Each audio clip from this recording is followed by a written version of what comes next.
おはようございます。たかしです。本日は10月12日木曜日、ただいま10時25分。それではポンド円とドル円の相場分析をやっていきましょう。最初にお知らせです。YouTube のメンバーシップがリニューアルいたしました。今までよりさらにお得になったプランをご用意してます。詳細は概要欄をご覧ください。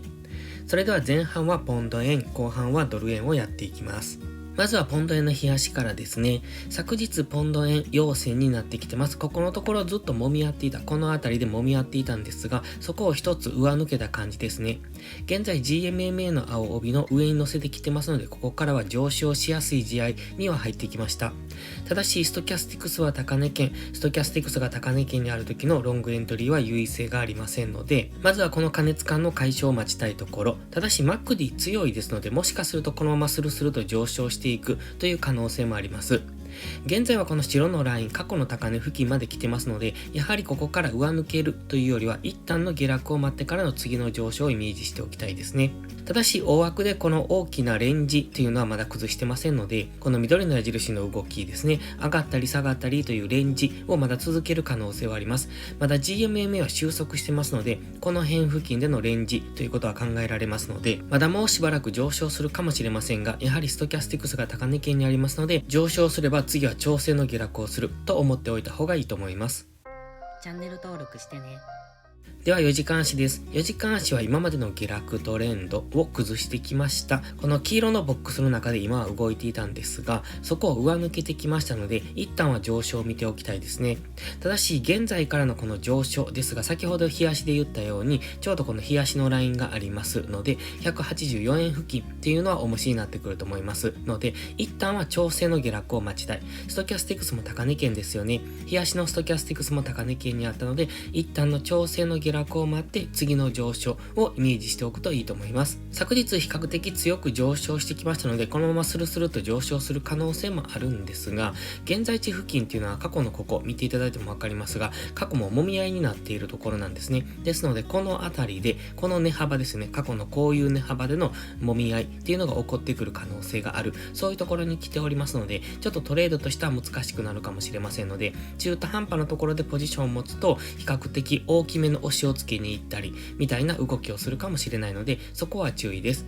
先ほども言いましたが、ストキャスティクス高値圏にあります。4時間足も日足もストキャスティクスは高値圏にありますので、まずはこの解消、ある程度解消してくるのを待つのがいいと思います。では1時間足です。1時間足もストキャスティクスは比較的高値圏にありますね。ただ、上昇はしてきてますが、ちょっとマックディが弱くなってきましたので、ちょっとその辺が注意ですね。現在地付近で、今高値圏に張り付いてます。先ほど日足で言っていた184円というところが現在は意識されてますので、そのあたり付近で今は張り付いているんですが、今1時間足の GMMA は上向いているので、基本的にはこの上昇トレンドに乗っていくのがいいんですが、やはり日足のレジスタンスラインも近いので、この辺での動きに注目です。しっかりと上抜けてくればそこからの上昇に乗っていけばいいと思いますが、この日足のライン付近で一度深めの押しをつけてくる可能性もありますので、その辺は注意。ただし直近を見てますと、ここアセンディングトライアングルみたいなのを作っていますよね。なので上抜ける可能性もありますが、まずは184円にしっかり乗せてくるのを待ちたい。そこからの上昇をイメージしておくといいと思います。基本的な動きとしましては、一旦下落して調整の下落をした後のそこからの上昇の流れを見ておくとトレードがしやすいかもしれません。では次はドル円を見ていきましょう。まずは日足からですね。日足はポンド円と同じくまだしばらく揉み合ってからの上昇かなと思います。ただしポンド円の方が上抜けしそうですが、ドル円はもうちょっと上値が重いんだろうなという感じですね。ストキャスティクスは中途半端、マクディに関しては今デッドクロス中ですので、やはりまだしばらく上値は重そう。なので昨日上昇はしてきましたけれども、ここからどんどん上昇するかどうかっていうのは少し懐疑的ですね。もうちょっと例えばストキャスティクスが安値圏に入ってくるとかしてくると、そこから上昇しやすいかもしれませんが、今中途半端な位置で、しかも反発も弱そう、そしてマックディも弱いので、もうちょっとドル円は横ばいの動き、もしくはもう一段安っていうところを見ておくといいかもしれません。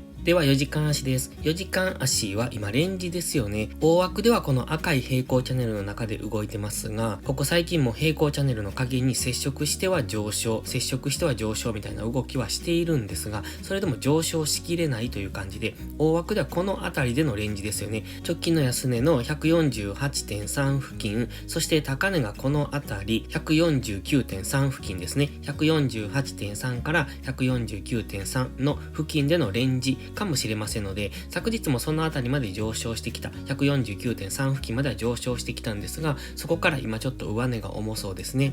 ただ4時間足の GMMA の今上に乗せてきましたので、ここでサポートされれば上昇していくんですが、現在まだ GMMA 横ばいですので、先ほど言った 148.3 から 149.3 付近でレンジになるのであれば、現在はその高値圏付近にありますので、ここからの下落っていうところがイメージできます。ただし底堅くも動いてますので、どんどん下落するというイメージではないんですが、かといってここからどんどん上昇していけるかというのも今のところイメージはできませんので、大枠では今はレンジを考えて、そのレンジを抜けた方についていくのが良さそうですね。では1時間足です。4時間足 GMMA は横ばい、1時間足も GMMA はほぼ横ばいですので、基本的には方向感のない動きをしております。現在はこんな感じですね。黄色のボックス、先ほど4時間足でお話ししたレンジ幅 149.3 から 148.3 付近の間でのレンジと見ておりますので、現在はそのレンジ上限にありますので、ここからレンジ下限を目指して下落するのか、それともレンジを上抜けてくるのか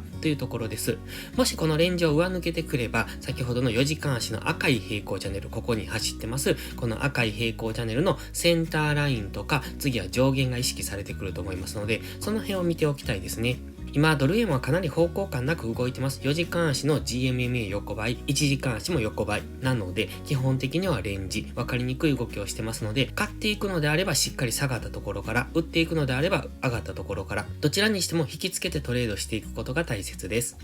それでは本日は以上です。この動画がわかりやすいと思ったらいいねとチャンネル登録をお願いします。そして最後にお知らせです。ポストプライムという SNS 限定でプライム投稿という有料投稿もしております。こちらは日々の相場分析で環境認識を鍛え、週末限定動画でスキルアップをする至れり尽くせりの内容です。丁寧でわかりやすい解説には高い評価をいただいておりますので、気になる方は2週間の無料期間からお試しください。詳細は概要欄をご覧ください。それでは本日も最後までご視聴ありがとうございました。たかしでした。バイバイ。